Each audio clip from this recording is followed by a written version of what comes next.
Kuwait വ്യോമസേനയും നാവികസേനയും നടത്തുന്ന live fire അഭ്യാസങ്ങളെ തുടർന്ന് പൊതുജനങ്ങൾ ജാഗ്രത പാലിക്കണമെന്ന് കുവൈറ്റ് കരസേനയുടെ moral guidance and public relations directorate മുന്നറിയിപ്പ് നൽകി. നവംബർ 24-25 ദിവസങ്ങളിൽ രാവിലെ 7 മുതൽ വൈകുന്നേരം 6 മണിവരെ നിശ്ചിത സമുദ്ര പരിധിയിൽ അഭ്യാസങ്ങൾ നടത്തുമെന്നാണ് അധികൃതർ അറിയിച്ചിട്ടുള്ളത്. റാസ് അൽ ജുലൈയയിൽ നിന്ന് ഖറൂഹ് ദ്വീപിലേക്കുള്ള കിഴക്കൻ മേഖലയും റാസ് അൽ സൂർ മുതൽ ഉമ്മുൽ മറാഡിം ദ്വീപിലേക്കുള്ള കിഴക്കൻ മേഖലയിലുമാണ് അഭ്യാസങ്ങൾ നടക്കുക. അഭ്യാസ സമയത്ത് മത്സ്യത്തൊഴിലാളികളും കടലിൽ യാത്ര ചെയ്യുന്ന പൗരന്മാരും പ്രവാസികളും ഈ പ്രദേശം ഒഴിവാക്കണമെന്ന് ഡയറക്ടറേറ്റ് അഭ്യർത്ഥിച്ചു. ഗസയിൽ നിരന്തര ആക്രമണവും യെല്ലോ ലൈൻ മറികടന്നുള്ള സൈനിക നടപടികളും തുടർന്ന് ഇസ്രായേൽ. ഇന്ന് മാത്രം 22 പേരാണ് കൊല്ലപ്പെട്ടത്. ഗസ സിറ്റിയിൽ ഇസ്രായേൽ നടത്തിയ ഡ്രോൺ ആക്രമണത്തിൽ 5 പേർ കൊല്ലപ്പെട്ടു. വെസ്റ്റ് ബാങ്കിലും ഇസ്രായേൽ അതിക്രമം തുടരുകയാണ്. ഗസ വെടിനിർത്തൽ കരാർ ലംഘനം ഗുരുതര സാഹചര്യം രൂപപ്പെടുത്തിയതായി ഹമാസ്. ഗസയിലും ലെബനാനിലും ഇസ്രായേൽ നടത്തുന്ന കരാർ ലംഘനം സമാധാനം തകർക്കുമെന്ന് UN മുന്നറിയിപ്പ് നൽകി.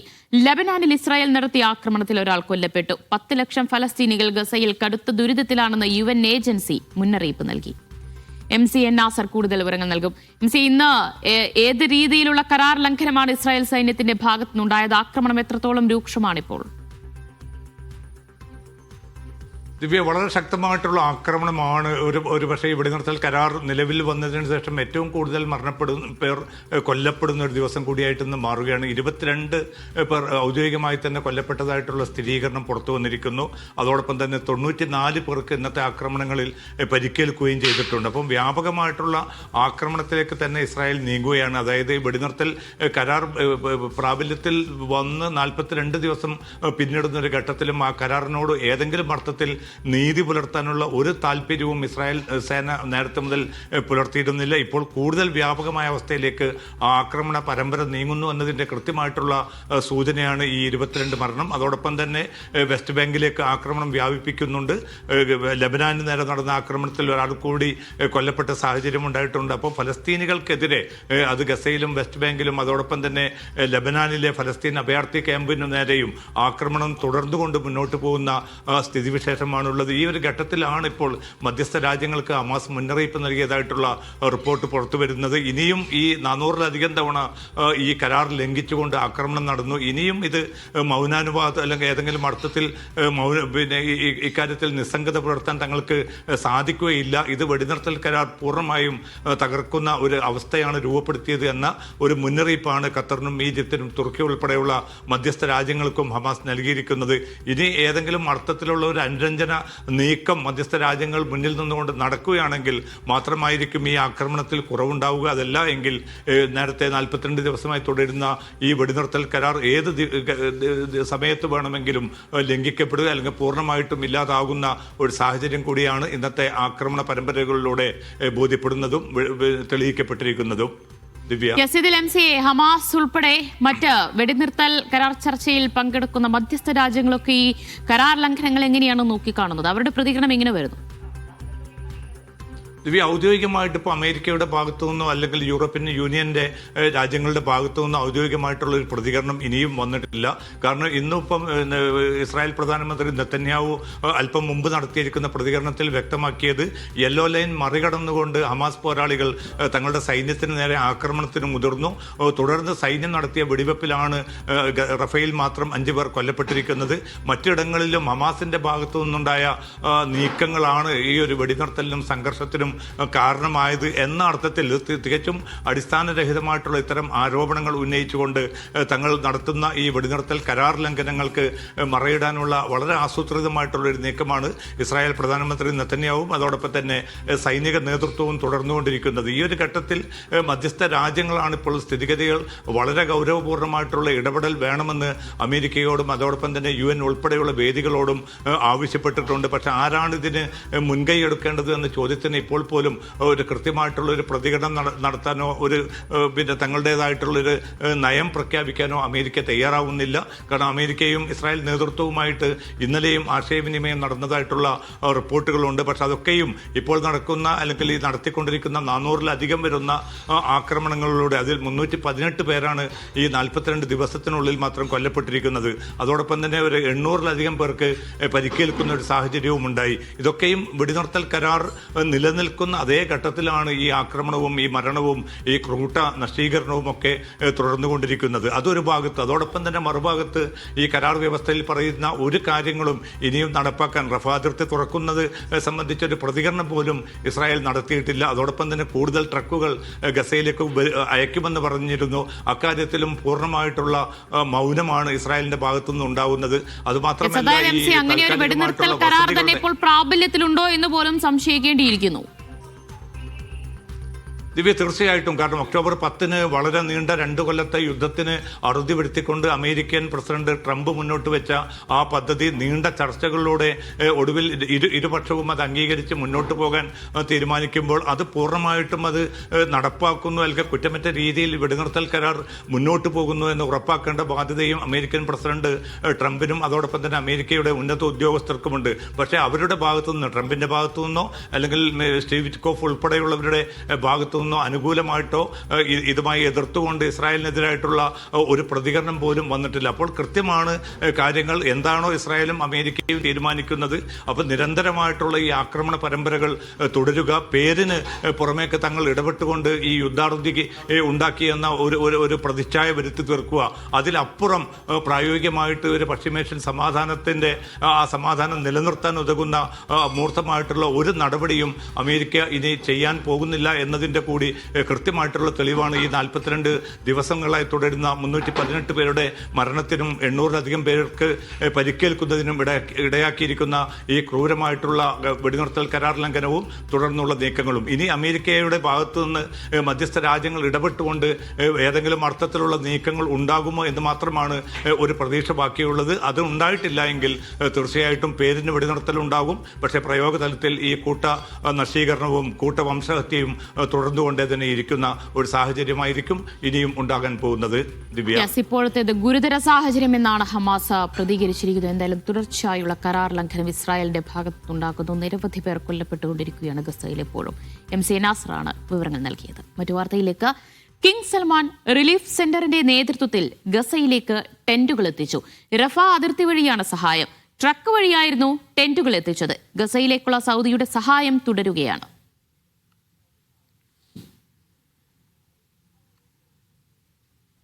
ദക്ഷിണാഫ്രിക്കയിൽ നടക്കുന്ന G20 ഉച്ചകോടിയിൽ പങ്കെടുത്ത ഖത്തർ അമീർ Sheikh Tamim bin Hamad Al താനി.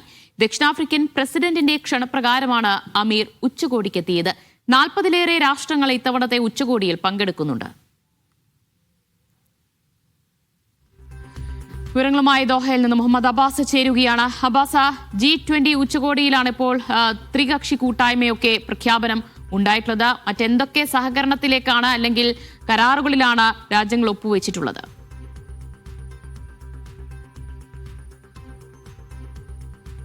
ദക്ഷിണാഫ്രിക്കയിലെ ജോഹന്നസ്ബർഗിലാണ് നിലവിൽ G20 ഉച്ചകോടി പുരോഗമിച്ചുകൊണ്ടിരിക്കുന്നത്.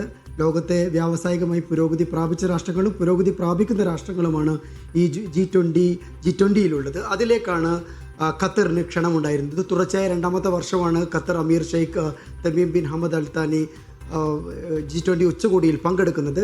കഴിഞ്ഞ തവണ അത് ബ്രസീലിലെ റിയോ ഡി ജനീറോയിലായിരുന്നു. ഇത്തവണ അത് ജോഹന്നസ്ബർഗിലാണ്. സൗത്ത് ആഫ്രിക്കൻ പ്രസിഡന്റ് സിറിൽ റാമഫോസയുടെ ക്ഷണപ്രകാരമാണ് അദ്ദേഹം ജോഹന്നസ്ബർഗിൽ എത്തിയത്. അദ്ദേഹം റുവാണ്ടൻ സന്ദർശനത്തിന് ശേഷമാണ് അദ്ദേഹം ദക്ഷിണാഫ്രിക്കയിലേക്ക് തിരിക്കുന്നത്.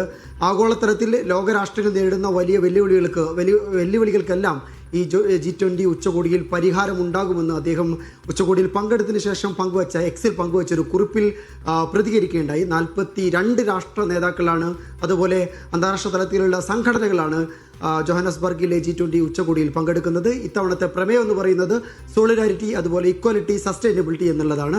ഐക്യദാർഢ്യം, സമത്വം, അതുപോലെ സുസ്ഥിരത. ഖത്തറിനെ സംബന്ധിച്ചിടത്തോളം സുസ്ഥിരത വളരെ പ്രധാനപ്പെട്ട ഒന്നാണ്. 230 വിഷൻ എന്ന് പറയുന്ന പ്രധാനപ്പെട്ട ഒരു പരിപാടി തന്നെ ഖത്തറിൽ മുന്നോട്ട് പോയിക്കൊണ്ടിരിക്കുന്നുണ്ട്. 2030 എന്നത്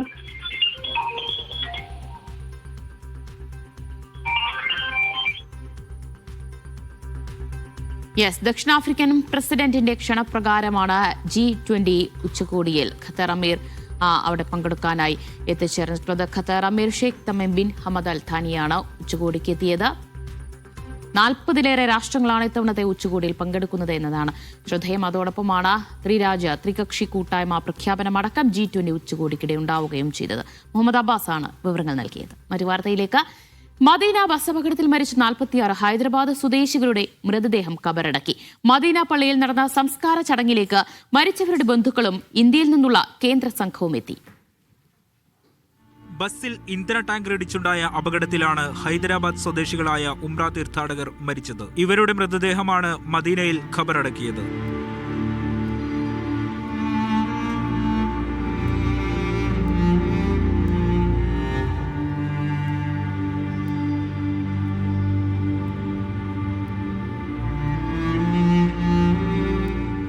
മരിച്ചവരുടെ ബന്ധുക്കളെ പ്രത്യേക സുരക്ഷയിലാണ് മദീന പള്ളിയിലേക്ക് എത്തിച്ചത്. മുൻ ക്രിക്കറ്റ് താരവും തെലങ്കാന മന്ത്രിയുമായ മുഹമ്മദ് അസ്ഹറുദ്ദീനും സംസ്കാര ചടങ്ങിൽ പങ്കെടുത്തു.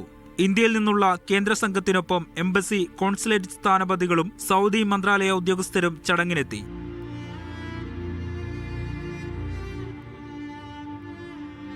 അപകടത്തിൽ അത്ഭുതകരമായി രക്ഷപ്പെട്ട 25-കാരനായ അബ്ദുൽ ഷുഐബ് മുഹമ്മദ് ചികിത്സയിൽ തുടരുകയാണ്. മദീനയിൽ നിന്ന് നിസാർ അഹമ്മദിനൊപ്പം അഫ്താബ് റഹ്മാൻ, മീഡിയ 1. ഒമാനിലെ ആമിറാത്തിലെ 6-അംഗ കുടുംബത്തിന്റെ ദാരുണ മരണത്തെ തുടർന്ന് സമൂഹ മാധ്യമങ്ങളിൽ പ്രചരിച്ച അഭ്യൂഹങ്ങളിൽ പ്രതികരണവുമായി ഒമാനിലെ ഊർജ ജലവിതരണ കമ്പനിയായ നാമ ഗ്രൂപ്പ്. വീട്ടിലെ വൈദ്യുതി വിച്ഛേദിച്ചിട്ടില്ലെന്നും പ്രീപെയ്ഡ് മീറ്ററിംഗ് സംവിധാനമാണെന്നും നമ പ്രസ്താവനയിൽ പറഞ്ഞു. വീട്ടിൽ ഗ്യാസ് ചോർച്ചയെ തുടർന്നുണ്ടായ കാർബൺ മോണോക്സൈഡ് ശ്വസിച്ചാണ് 6-അംഗ കുടുംബം മരിച്ചത്. വ്യാജ വിവരങ്ങൾ പ്രചരിപ്പിക്കുന്നതിനെതിരെ അധികൃതർ മുന്നറിയിപ്പ് നൽകി. ദിവസങ്ങൾക്ക് മുമ്പാണ് ഗ്യാസ് ചോർച്ചയെ തുടർന്നുണ്ടായ കാർബൺ മോണോക്സൈഡ് ശ്വസിച്ച് മസ്കത്തിലെ ആമിറാത്തിൽ 6-അംഗ കുടുംബത്തിന്റെ ദാരുണ മരണമുണ്ടാവുന്നത്. സംഭവം ദേശീയ ശ്രദ്ധ ആകർഷിക്കുകയും ചെയ്തിരുന്നു. വൈദ്യുതി കണക്ഷൻ നിർത്തിവെച്ചത് ദുരന്തത്തിന് കാരണമായിട്ടുണ്ടോ എന്നതിനെക്കുറിച്ച് സോഷ്യൽ മീഡിയയിൽ ചർച്ചകൾ ഉയർന്നിരുന്നു. ഇതിനെ തുടർന്നാണ് നാമ വിശദീകരണം നടത്തിയത്. വീട്ടിൽ വൈദ്യുതി സേവനം വിച്ഛേദിച്ചിട്ടില്ലെന്ന് അധികൃതർ വ്യക്തമാക്കി. വീട്ടിൽ പ്രീപെയ്ഡ് മീറ്ററിംഗ് സംവിധാനമാണ് ഉണ്ടായിരുന്നത്. പ്രോപ്പർട്ടി ഉടമ മുൻകൂട്ടി വൈദ്യുതി ടോപ്പപ്പ് ചെയ്യുന്നത് മുറയ്ക്കാണ് വൈദ്യുതി ലഭിച്ചത്.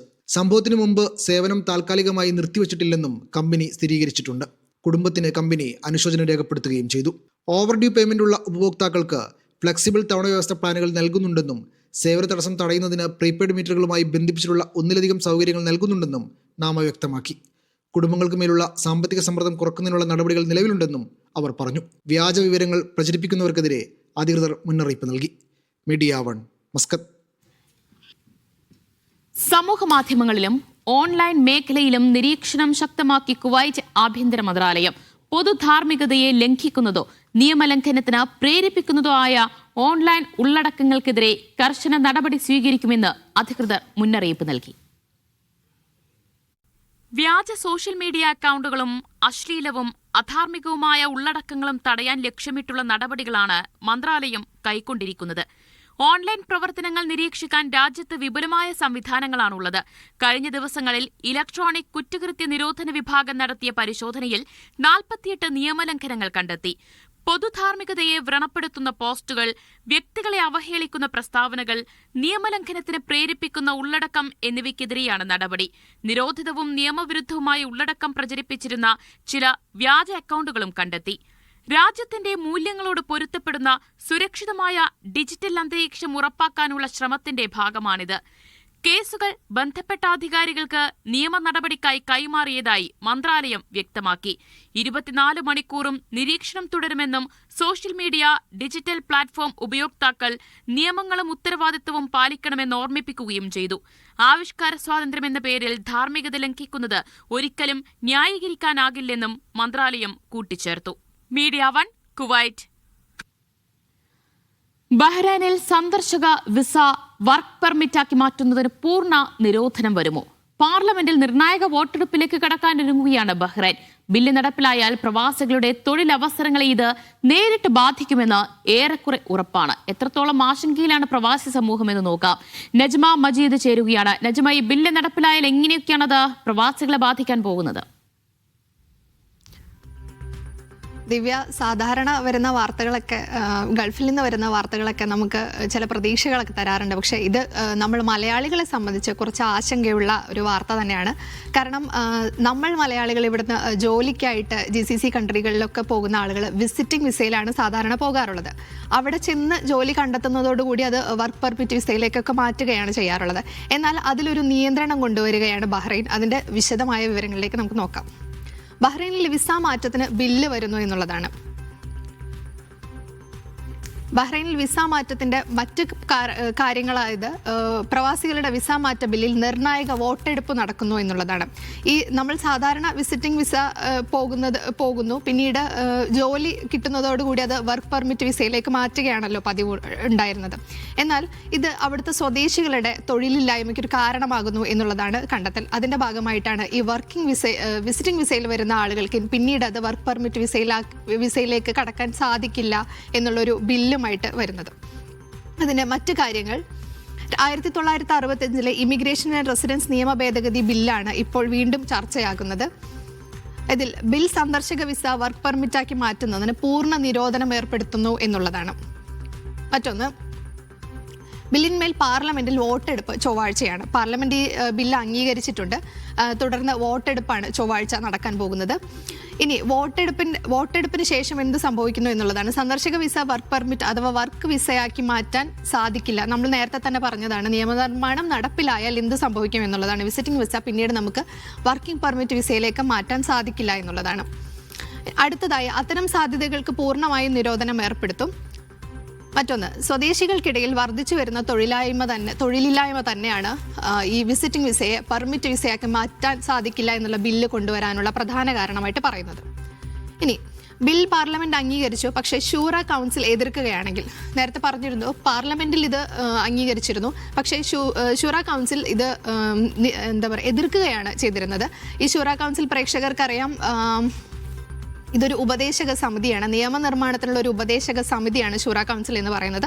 അപ്പോൾ ഇത് ശൂറ കൗൺസിലും ഇത് എതിർക്കുകയാണെങ്കിൽ അടുത്ത നടപടി എന്ന് പറയുന്നത് അന്തിമ തീരുമാനം സംയുക്ത ദേശീയ അസംബ്ലി സമ്മേളനത്തിലേക്ക് മാറ്റുകയായിരിക്കും. അവിടെയായിരിക്കും പിന്നീടുള്ള മറ്റ് നടപടികളും നീക്കങ്ങളും തീരുമാനങ്ങളൊക്കെ ഉണ്ടാവുക എന്നുള്ളതാണ്. ഇത്രയുമാണ് വിസയുമായി ബന്ധപ്പെട്ട വിവരങ്ങളുള്ളത്. ശരി, എന്തായാലും വിസിറ്റിംഗ് വിസ അത് വർക്ക് പെർമിറ്റാക്കി മാറ്റുന്നതിൽ അത് വലിയ നിയന്ത്രണങ്ങളിലേക്ക് ബഹ്റൈൻ കടക്കുകയാണ്. അത് വലിയ രീതിയിൽ തന്നെ പ്രവാസികളെ, മലയാളികൾ ഉൾപ്പെടെയുള്ളവർ വലിയ രീതിയിൽ ബാധിക്കുമെന്നതിൽ യാതൊരു സംശയവുമില്ല. നജ്മയാണ് വിവരങ്ങൾ നൽകിയത്. മറ്റു വാർത്തയിലേക്ക്, ദേശീയ ദിനം വർണ്ണാഭമായി ആഘോഷിച്ച ഒമാനിലെ പഴം പച്ചക്കറി വിതരണ രംഗത്തെ മുൻനിര കമ്പനിയായ സുഹോൽ അൽ ഫൈഹ ഖസാനിലുള്ള സിലാൽ മാർക്കറ്റിലാണ് ആഘോഷം സംഘടിപ്പിച്ചത്. ഒമാനിൽ ദേശീയ ദിനാഘോഷം വിവിധയിടങ്ങളിൽ തുടരുകയാണ്. വിവിധ സ്ഥാപനങ്ങളും കൂട്ടായ്മകളും ആഘോഷം സംഘടിപ്പിക്കുന്നുണ്ട്. ഒമാനിലെ പ്രമുഖ പഴം പച്ചക്കറി വിതരണ രംഗത്തെ മുൻനിര കമ്പനിയായ സുഹോൽ അൽ ഫൈഹ ഖസൈനിലുള്ള സിലാൽ മാർക്കറ്റിൽ ദേശീയ ദിനാഘോഷം സംഘടിപ്പിച്ചു. ആഘോഷം വർണ്ണാഭമാക്കാൻ സുഹോൽ അൽ ഫൈഹയുടെ ബോർഡ് ഓഫ് ഡയറക്ടർമാരും മറ്റു ക്ഷണിക്കപ്പെട്ട വിശിഷ്ടാതിഥികളും സിലാൽ മാർക്കറ്റിന്റെ ഉയർന്ന ഉദ്യോഗസ്ഥരും പങ്കുചേർന്നിരുന്നു. Chairman Abdul Jabbar, managing director Abdul Wahid, director Abdul Latheef എന്നിവർ ആഘോഷത്തിൽ പങ്കാളികളായി.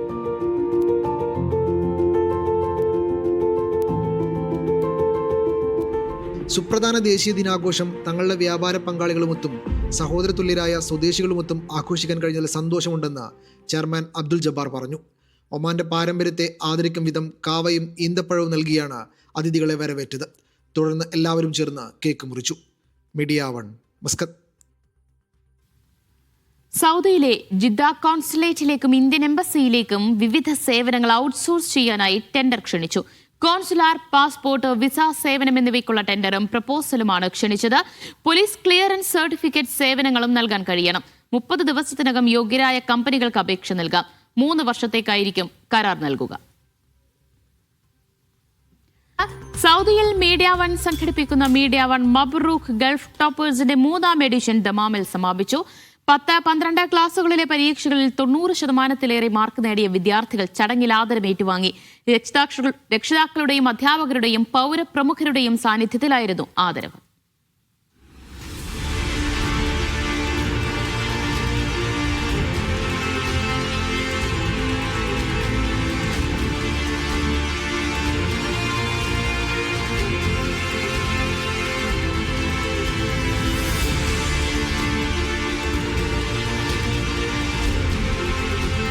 പ്രൗഢമായ പരിപാടികളോടെ സംഘടിപ്പിച്ച Saudi media one മബ്രൂക്ക് toppers award വിതരണ പരിപാടിയുടെ Jeddah edition സമാപനമായി.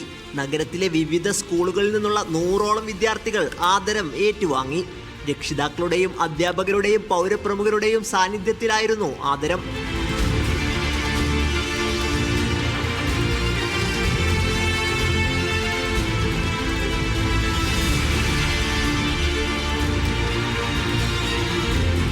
I feel very proud and happy, and it makes me want to work harder for the upcoming exam. This event was very wonderful. I hope in 12th as well I am able to achieve this wonderful achievement. തീർച്ചയായിട്ടും media വണ്ണിൻ്റെ ഈ programme പിന്നെ പാരൻസിനും അതോടൊപ്പം തന്നെ വിദ്യാർത്ഥികൾക്കും ഇനിയും കൂടുതൽ പഠിക്കാനുള്ള ഒരു എൻകറേജ്മെൻ്റ് ആണ്, മോട്ടിവേഷനാണ്. ഫസ്റ്റ് ഓഫ് ഓൾ മീഡിയ വണ്ണിന് താങ്ക് ചെയ്യാണ്, കാരണം ഇത്ര ഒരു വണ്ടർഫുൾ എക്സ്പീരിയൻസ് ഞങ്ങൾക്ക് തന്നതിന്. പിന്നെ എൻ്റെ ത്രൂ ഔട്ട് ഞങ്ങൾ ഇയറിൽ എൻ്റെ പാരൻസാണ് എന്നെ സപ്പോർട്ട് ചെയ്തുകൊണ്ട് ഞാൻ എവിടെ പോയി ഏത് സാഹചര്യത്തിലും പറയും, കാരണം എൻ്റെ പാരൻസ് തന്നെയാണ് ഫുള്ള് സപ്പോർട്ട് ചെയ്തുകൊണ്ട്. അക്കാദമിക ആരോഗ്യ നയതന്ത്ര രംഗത്തെ പ്രമുഖരായ ഫഹദ് അൽ മൻസൂരി, ഡോക്ടർ അഹമ്മദ് ആഇൽ അൽ സവാദ്, സഅഫ് ആഇൽ അൽ സൽമി, റഹീം പട്ടർകടവൻ, ഡോക്ടർ ഫൈസൽ എന്നിവർ മുഖ്യാതിഥികളായി. സ്കൂൾ മേധാവികൾ, ബിസിനസ് പ്രമുഖർ എന്നിവർ സംബന്ധിച്ചു.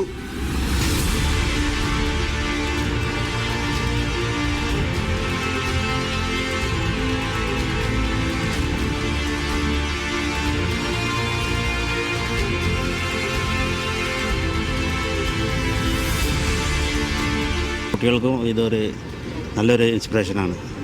ഇത് കണ്ടിട്ട് അവർ ഉഷാറായിട്ട് പഠിക്കും. ഈ അംഗീകാരം കിട്ടിയത് വളരെ സന്തോഷം. അവർ ഇതിനു വേണ്ടിയുള്ള ഈ തയ്യാറെടുപ്പും ഇതൊക്കെ കാണുമ്പോൾ ഇൻഷാല്ലാ അവർക്കത് ഭാവി പഠനത്തിൽ നല്ലൊരു സപ്പോർട്ടുണ്ട്.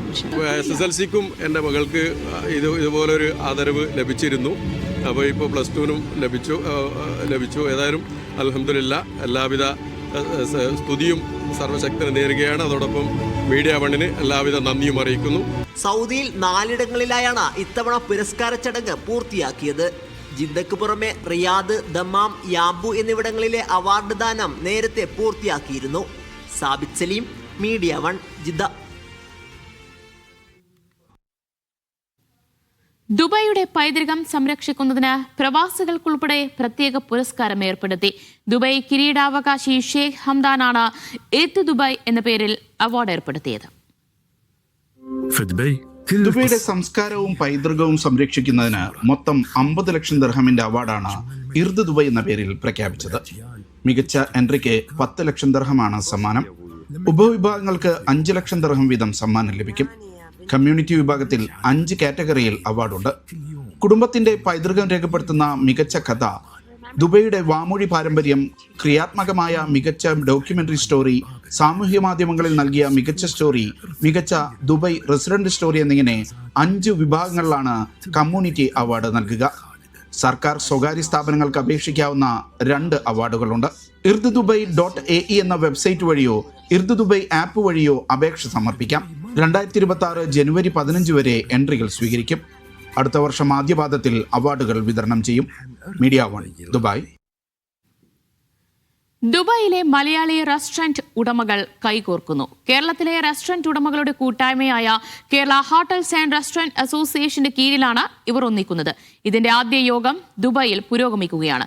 കൂടുതൽ സ്ഥലങ്ങളിലേക്ക് കൂട്ടായ്മ വ്യാപിപ്പിക്കാനാണ് സംഘടന ലക്ഷ്യമിടുന്നത്. യോഗം നടക്കുന്ന ദുബായ് ലാവൻഡർ ഹോട്ടലിൽ നിന്ന് ഷിനോജ് ഷംസുദ്ദീൻ ചേരുന്നു. കേരളം കഴിഞ്ഞാൽ മലയാളികൾ ഏറ്റവും കൂടുതൽ റെസ്റ്റോറന്റ് രംഗത്തുള്ളത് ദുബായ് നഗരത്തിലായിരിക്കും. മലയാളികളുടെ റെസ്റ്റോറന്റ് ഉടമകളായ മലയാളികളുടെ സംഘടനയായ KHR ഇപ്പോൾ ദുബൈയിലേക്കും പ്രവർത്തനം വ്യാപിപ്പിക്കുകയാണ്. അതിന്റെ സംസ്ഥാന സെക്രട്ടറി ജയ്പാൽ നമ്മോടൊപ്പം ചേർന്നു. എന്താണ് ഇപ്പോൾ ദുബൈയിലേക്ക് കടന്നു വരാൻ കാരണം? ഏതൊക്കെ പ്രമുഖ റെസ്റ്റോറന്റ് ഉടമകൾ ഇപ്പോൾ ഇതിന്റെ ഭാഗമാകുന്നു? Kerala hotel and restaurant association മുന്നോട്ട് വയ്ക്കുന്ന ഒരു സന്ദേശമുണ്ട്. സൗഹൃദത്തിലൂടെ നമ്മുടെ പ്രസ്ഥാനം വളർത്തുക. ദുബായിലാണെങ്കിലും നമ്മുടെ വിദേശ രാജ്യങ്ങളിൽ എവിടെയാണെങ്കിൽ തന്നെ ഒരു കൂട്ടായ്മ ഉണ്ടാകുന്നത് ഇപ്പോഴും നല്ലതാണ്. നമ്മുടെ അസോസിയേഷനൊക്കെ ഒരു കൂട്ടായ്മയാണ് ഉദ്ദേശിക്കുന്നത്.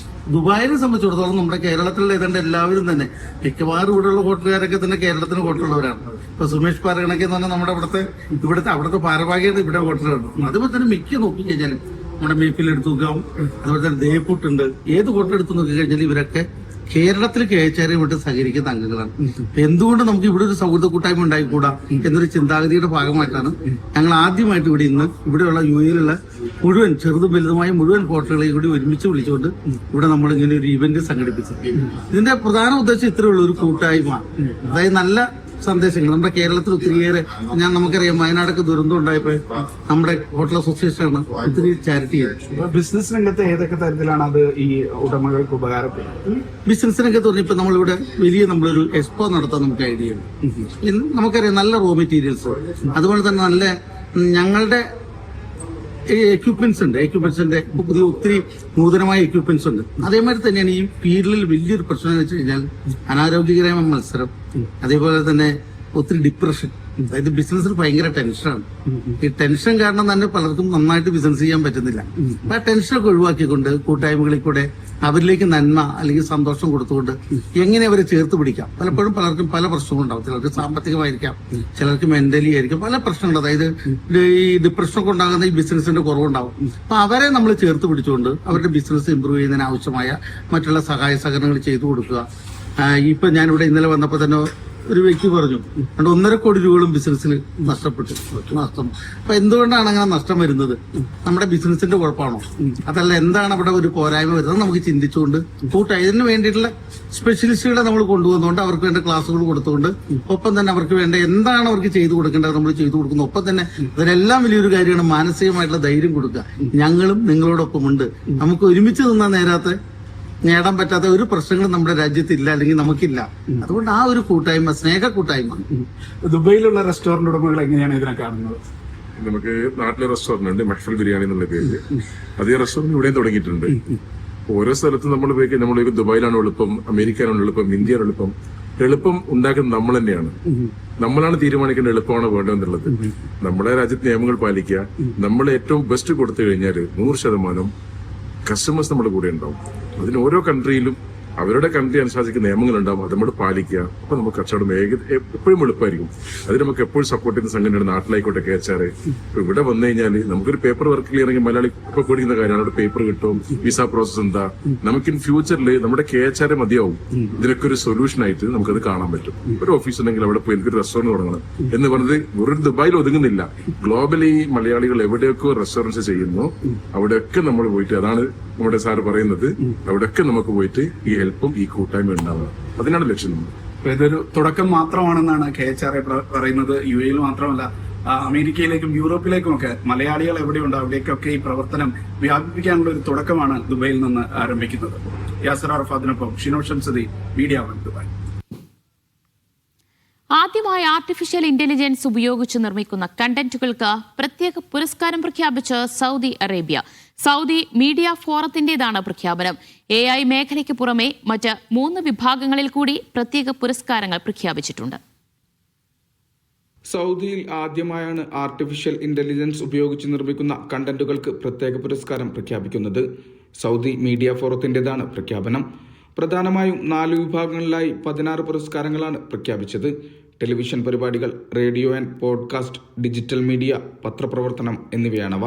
ഈ മാസം 21 മുതലാണ് പുരസ്കാരങ്ങൾക്കുള്ള അപേക്ഷകൾ സ്വീകരിച്ചു തുടങ്ങിയത്. ജനുവരി 1 വരെ അപേക്ഷിക്കാം. അടുത്ത വർഷം ഫെബ്രുവരി 4-നായിരിക്കും ജേതാക്കളെ പ്രഖ്യാപിക്കുക. ലോകത്തിൽ തന്നെ ആദ്യമായാണ് ആർട്ടിഫിഷ്യൽ ഇന്റലിജൻസ് ഉപയോഗിച്ച് നിർമ്മിക്കുന്ന കണ്ടന്റുകൾക്ക് പ്രത്യേക പുരസ്കാരം പ്രഖ്യാപിക്കുന്നതെന്ന് മന്ത്രാലയം അറിയിച്ചു. വിശാൽ ചത്തുളശ്ശേരി, മീഡിയ വൺ, റിയാദ്.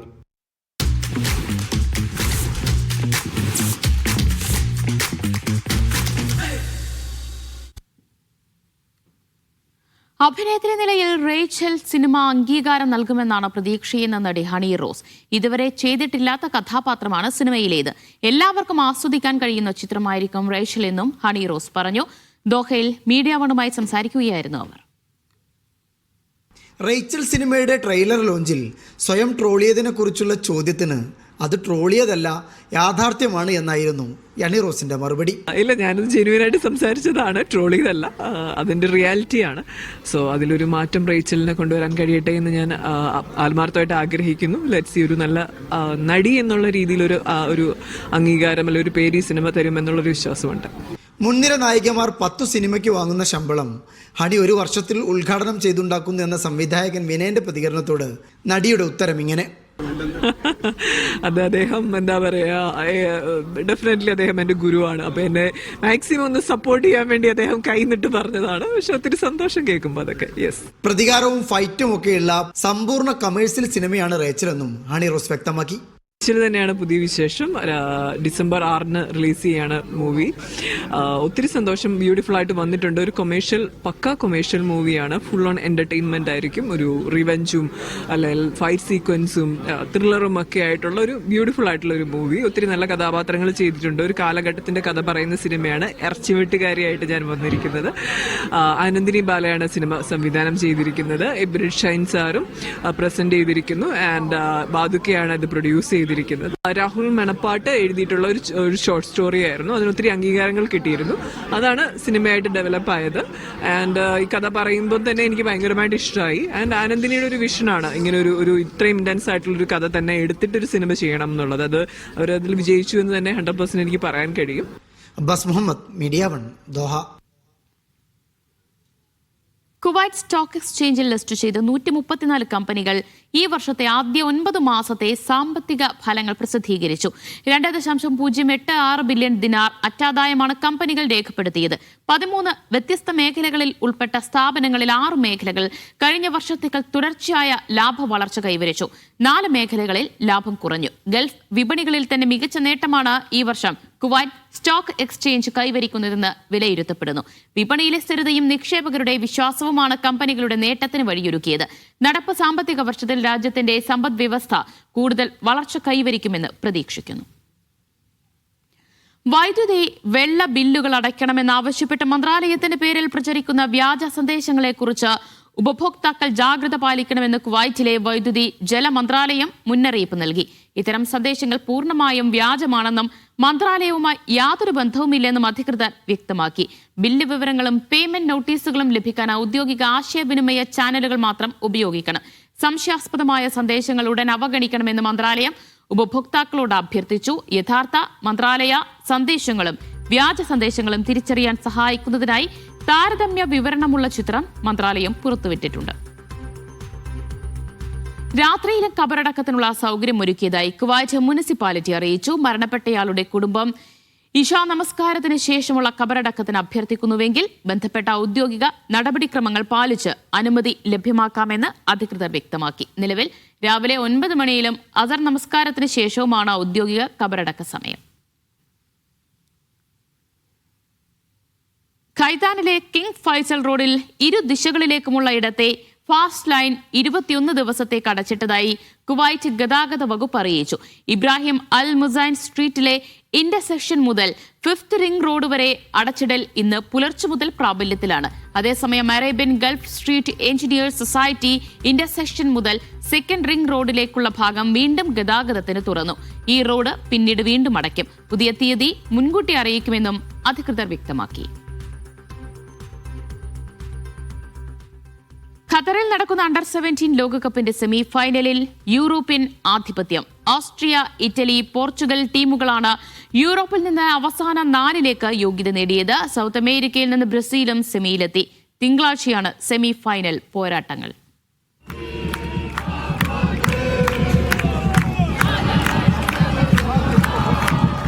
അവസാന വിസിൽ മുഴങ്ങാൻ നിമിഷങ്ങൾ ബാക്കി. മൊറോക്കോ പെനാൽറ്റി ബോക്സിൽ ഉയർന്നു പൊങ്ങിയ പന്ത് 2 എതിർ ഡിഫൻഡർമാർക്കിടയിൽ നിന്ന് ബ്രസീൽ താരം തൈഗീഞ്ഞോ തലകൊണ്ട് പിന്നിലേക്ക് മറിച്ചു. മൊറോക്കോ ഗോൾ കീപ്പർക്ക് മുമ്പിൽ കുത്തിപ്പൊന്തിയ പന്ത് നെഞ്ചിലെടുത്ത് ഡെല്ലിന്റെ തകർപ്പൻ ഫിനിഷിംഗ്. ഗാലറിയിൽ കാനറികൾ ചിറകടിച്ചു. ബ്രസീൽ കൗമാര ലോകകപ്പിന്റെ സെമിയിലേക്ക്.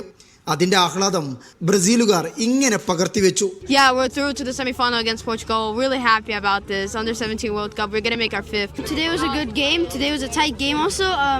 I'm kind of really happy that Brazil won. I think the game was really good and I really enjoyed it, you know.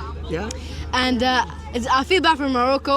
They should have won, but Brazil got lucky and yeah. Yeah, Brazil in the last 4 minutes of the game, goal. It was really fun and really interesting. Brazil ചിറകടിച്ചു പറന്നപ്പോൾ ദോഹയിലെ പുൽമൈതാനത്ത് ഇടറി വീണത് Morocco. ആസ്പയറിൽ മുഴങ്ങിക്കേട്ട അവരുടെ ചാൻഡുകളിൽ കണ്ണീരിന്റെ ഉപ്പുരസം പുരണ്ടു. എങ്കിലും ആസ്പയറിൽ ഉയർന്നു തന്നെ കേട്ടു അവരുടെ ആർപ്പുവിളികൾ.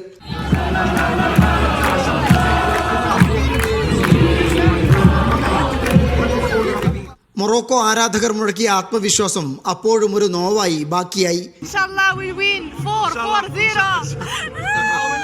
Yeah, they will take in the World Cup for sure, man. This young team has been phenomenal since beginning of the year. We are the African champion. അന്ത്യത്തോടടുക്കുമ്പോൾ യൂറോപ്യൻ ടീമുകളുടെ ആധിപത്യമാണ് ടൂർണമെന്റിൽ കണ്ടത്. അവസാന 4-ൽ യൂറോപ്പിൽ നിന്നുള്ള 3 വമ്പന്മാർ, ദക്ഷിണ അമേരിക്കയിൽ നിന്ന് ബ്രസീൽ, മൊറോക്കോയുടെയും ബുർക്കിന ഫാസോയുടെയും തോൽവിയോടെ ആഫ്രിക്കൻ സാന്നിധ്യം അവസാനിച്ചു. ഏഷ്യൻ പ്രതിനിധി ജപ്പാനും ക്വാർട്ടറിൽ ഇടറി വീണു. തിങ്കളാഴ്ച നടക്കുന്ന ആദ്യ സെമിയിൽ ആസ്ട്രിയ ഇറ്റലിയുമായി കൊമ്പുകോർക്കും. ബ്രസീലും പോർച്ചുഗലുമാണ് രണ്ടാം സെമി. ആസ്പയർ സോണിലാണ് 2 സെമി പോരാട്ടങ്ങളും അരങ്ങേറുക. ദോഹയിൽ ആസ്പയർ സോണിൽ നിന്ന് അബ്ബാസ് മുഹമ്മദ്, മീഡിയ വൺ. സൗദിയിൽ ഗൾഫ് മാധ്യമവും മീ ഫ്രണ്ടും ചേർന്നെടുക്കുന്ന ബിരിയാണി പാചക മത്സരത്തിന് തുടക്കമായി. 1 ലക്ഷത്തോളം റിയാൽ മൂല്യമുള്ള ക്യാഷ് പ്രൈസും സമ്മാനങ്ങളും വിജയികൾക്ക് സമ്മാനിക്കും. 4 ഘട്ടമായാണ് മത്സരങ്ങൾ. ജിദ്ദയിൽ വെച്ചായിരുന്നു പ്രഖ്യാപനവും ലോഗോ പ്രകാശനവും. ദം ദം ബിരിയാണി എന്ന പേരിലാണ് ഗൾഫ് മാധ്യമവും മീ ഫ്രണ്ടും ചേർന്നൊരുക്കുന്ന പാചക മത്സരങ്ങൾ. 4 ഘട്ടങ്ങളിലായി നടക്കുന്ന മത്സരങ്ങളിൽ രുചികരമായി ബിരിയാണി പാകം ചെയ്യാൻ അറിയാവുന്ന ആർക്കും പങ്കെടുക്കാം. ജനറൽ കാറ്റഗറി വിജയിക്ക് സമ്മാനങ്ങളും പുരസ്കാരവുമുണ്ട്. ബാച്ചിലേഴ്സിനും പ്രത്യേക മത്സരം ഒരുക്കും. ജിദ്ദയിൽ നടന്ന ചടങ്ങിൽ മത്സരത്തിന്റെ ലോഗോ പ്രകാശനവും പ്രഖ്യാപനവും നടത്തി. വിജയ് ദം ദം ബിരിയാണി കോൺടെസ്റ്റ് എന്ന് പറഞ്ഞിട്ട് സൗദി അറേബ്യയിലെ ഏറ്റവും വലിയൊരു കുക്കിംഗ് ഷോ വരികയാണ്, കുക്കിംഗ് കോൺടെസ്റ്റ് വരികയാണ്. അപ്പോൾ ഇതിനകത്ത് ബിരിയാണി ഉണ്ടാക്കാൻ അറിയാവുന്ന വീട്ടമ്മമാർക്കും പിന്നെ പാചകത്തെ സ്നേഹിക്കുന്ന ബിരിയാണി ഉണ്ടാക്കുന്ന ആണുങ്ങൾക്കും പെണ്ണുങ്ങൾക്കും ഒരുപോലെ ഇതിനകത്ത് മത്സരിക്കാം. പിന്നെ സൗദി അറേബ്യയുടെ ഈ മത്സരത്തിൽ ഒരു പ്രത്യേകതയും കൂടിയുണ്ട്.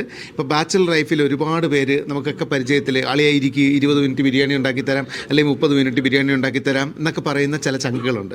അസൽ ബിരിയാണി ആയിരിക്കും. രജിസ്ട്രേഷൻ വഴി തിരഞ്ഞെടുത്തവർക്ക് പ്രാഥമിക ഘട്ടത്തിൽ പങ്കെടുക്കാം. ഇതിലെ വിജയികൾക്ക് ദമാം, ജിദ്ദ, റിയാദ് എന്നിവിടങ്ങളിൽ നടക്കുന്ന സെമി ഫൈനലിലേക്ക് പ്രവേശനമുണ്ടാകും. മെയ് 1 റിയാദിലാണ് ഫൈനൽ. 40,000 റിയാലിലേറെ ക്യാഷ് പ്രൈസും 50,000 റിയാലിലധികം മൂല്യമുള്ള സമ്മാനങ്ങളും വിജയികൾക്ക് സമ്മാനിക്കും. വിജയ് മസാല മാനേജിംഗ് ഡയറക്ടർമാരായ Saju Moolan, Joy Moolan, Praveen Moolan, Abdul Azeez, Gulf Madhyamam global operations head Muhammad Rafeeq, doctor Ahmed Alungal, KAF logistics CEO Anees, Nafi Nilambra എന്നിവരും ഗൾഫ് മാധ്യമം കോർഡിനേഷൻ കമ്മിറ്റി രക്ഷാധികാരികളും സൗദി നേതൃത്വവും പങ്കെടുത്തു. Media one, Jeddah. JCCയിലെ പ്രമുഖ സീ ഫുഡ് റെസ്റ്റോറന്റ് ശൃംഖലയായ അസ്മാക് താസ ബഹ്റൈനിലും പ്രവർത്തനം ആരംഭിച്ചു. മത്സ്യവിഭവങ്ങളുടെ രുചി വൈവിധ്യങ്ങളുമായി അൽ ഹമലയിൽ ആരംഭിച്ച സ്ഥാപനത്തിന്റെ ഉദ്ഘാടന ചടങ്ങിൽ നിരവധി പേർ പങ്കെടുത്തു.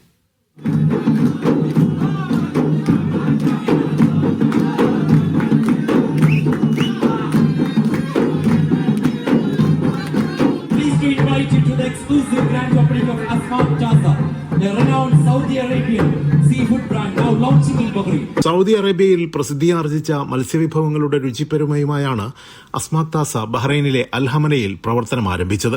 ഷിഫ ജസീറ ആശുപത്രിക്ക് സമീപം പ്രവർത്തനം ആരംഭിച്ച സ്ഥാപനത്തിന്റെ ഉദ്ഘാടനം വ്യവസായ പ്രമുഖൻ Sheikh Zayed Abdulla Rashid Bufrasa, Ithmaar Bank പ്രതിനിധി Sheikh Sami Hajiri, Hamad Town charity chairman Sheikh Yusuf Abdulla Al Mahmi, Sheikh Tariq Al Wasan എന്നിവർ ചേർന്ന് നിർവഹിച്ചു. സൗദി അറേബ്യയിൽ 4 ശാഖകളുള്ള സ്ഥാപനത്തിന്റെ ബഹ്റൈനിലെ ആദ്യ ശാഖയാണിത്. സ്ഥാപനത്തിന്റെ ഉദ്ഘാടന ചടങ്ങിൽ മാനേജിംഗ് പാർട്ണർമാരായ doctor Syed Alavi, Asif DP, Ismail Pathur, Ismail CN, Shamsuddin Aboobacker, Abdul Nasar Aboobacker, Abdul Majeed എന്നിവർ സന്നിഹിതരായിരുന്നു. ദുബായ് ചിക്കറ്റ് ഗ്രൂപ്പിൽ നിന്നും മുഹമ്മദ് അസ്ലം അബൂബക്കർ, ഷാനവാസ്, അബ്ദുൽ ലത്തീഫ് എന്നിവരും പങ്കെടുത്തു. താഴെയും മുകളിലുമായി ഒരുക്കിയ വിശാലമായ ഡൈനിംഗ് സൗകര്യവും മജ്ലിസ്, മികച്ച ആംബിയൻസ് എന്നിവയും അസ്മാക് താസയെ ഭക്ഷണപ്രേമികൾക്ക് പ്രിയങ്കരമാക്കും. ബഹ്റൈനിലെ സീ ഫുഡ് പ്രേമികൾക്കായി മത്സ്യവിഭവങ്ങൾ കൊണ്ട് വേറിട്ട രുചിയുടെ കലവറയൊരുക്കിയിരിക്കുകയാണ് അസ്മാക് താസയെന്ന് മാനേജ്മെന്റ് പ്രതിനിധികൾ പറഞ്ഞു. Fresh concept, fresh sea food, authentic sea food Saudi Arabian concept നമ്മൾ ബഹ്റൈനിൽ ഇൻട്രൊഡ്യൂസ് ചെയ്യാണ്. ഇൻഷാല്ലാ ഇത് ഒരു ബഹ്റൈനിലെ ഭക്ഷണപ്രിയർക്ക് ഒരു പ്രത്യേക അനുഭവമായിരിക്കും. ഇനിയും ഇൻഷാല്ലാ ബഹ്റൈനിൽ ഇനിയും ബ്രാഞ്ചസ് ഇൻഷാല്ലാ ചെയ്യേണ്ട പ്ലാൻ ഉണ്ട്. അതല്ലാതെ GCC മൊത്തമായിട്ട് നമ്മൾ എക്സ്പാൻഡ് ചെയ്യാൻ അസ്മാക് താസായും ചിക്കറ്റായും മാസായും എക്സ്പാൻഡ് ചെയ്യാനുള്ള പ്ലാൻ ഉണ്ട്. ഖത്തറിൽ ഞങ്ങൾ വേറൊരു ബ്രാൻഡ് നെയിമായിട്ട് വരുന്നുണ്ട്, ലൈക്ക് ഫ്രൈഡ് ചിക്കൻ. ഇൻഷാല്ലാ അതും അടുത്തായി ഓപ്പൺ ചെയ്യുന്നതായിരിക്കും. 2026 അതിൻ്റെ ഓപ്പണിംഗ്. സീ ഫുഡ് ലവേഴ്സിന് സ്പെഷ്യലി ഞങ്ങൾ ഇപ്പോൾ ബഹ്റൈനിൽ ആദ്യമായിട്ട് ഇത്രയും വിശാലമായ സൗകര്യത്തോടുകൂടി പിന്നെ അത് അടിപൊളി ആംബിയൻസോട് കൂടിയിട്ടുള്ള ഒരു റെസ്റ്റോറൻ്റാണ് ഞങ്ങൾ പ്ലാൻ ചെയ്തത്. അത് അൽഹംദുലില്ലാ നല്ല സക്സസ്സോടുകൂടി പിന്നെ ഓപ്പൺ ചെയ്യാൻ പറ്റിയതിൽ വളരെ സന്തോഷമുണ്ട്. സൗദിയിൽ ദമാമിലും അല്ലസിലുമായിട്ട് 4ഓളം ബ്രാഞ്ച് ഓടിക്കൊണ്ടിരിക്കുന്നുണ്ട്. 5ാമത്തെ ബ്രാഞ്ചാണ് ഇപ്പം ബഹ്റൈനിൽ ഓപ്പൺ ചെയ്തിട്ടുള്ളത്. ചിക്കറ്റ് ഗ്രൂപ്പും മാസ ഗ്രൂപ്പും ഒന്നിച്ചിട്ടുള്ള ഫസ്റ്റ് ഒരു ബ്രാഞ്ചാണ് ഇതിപ്പോൾ ഓപ്പൺ ചെയ്തിട്ടുള്ളത്. ഉപഭോക്താക്കൾ ചെലവഴിക്കുന്ന ഓരോ 10 ദിനാറിനും ലഭിക്കുന്ന കൂപ്പൺ റാഫൽ ഡ്രോ വഴി തെരഞ്ഞെടുക്കപ്പെട്ടാൽ കാർ സമ്മാനമായും ലഭിക്കും. സ്ഥാപനത്തിന്റെ പുതിയ ശാഖകൾ സമീപ ഭാവിയിൽ ആരംഭിക്കുമെന്നും മാനേജ്മെന്റ് വ്യക്തമാക്കി. Media 1 Bahrain. GCCയിലെ പ്രമുഖ റെസ്റ്റോറന്റ് ഗ്രൂപ്പായ ടീ ടൈമിന് ബഹ്റൈനിലെ 13ാമത് ശാഖ മൽഖയിൽ പ്രവർത്തനം ആരംഭിച്ചു. ഉദ്ഘാടന ചടങ്ങിൽ നിരവധി പേർ പങ്കെടുത്തു. നൂതനമായ രുചിക്കൂട്ടുകളിൽ തയ്യാറാക്കുന്ന വ്യത്യസ്ത വിഭവങ്ങളുമായി മൽക്കിയയിൽ ആരംഭിച്ച ടീ ടൈമിന്റെ ബഹ്റൈനിലെ 13ാമത് ശാഖ ഹാഷിം യാക്കൂബ് അഹമ്മദാണ് ഉദ്ഘാടനം ചെയ്തത്.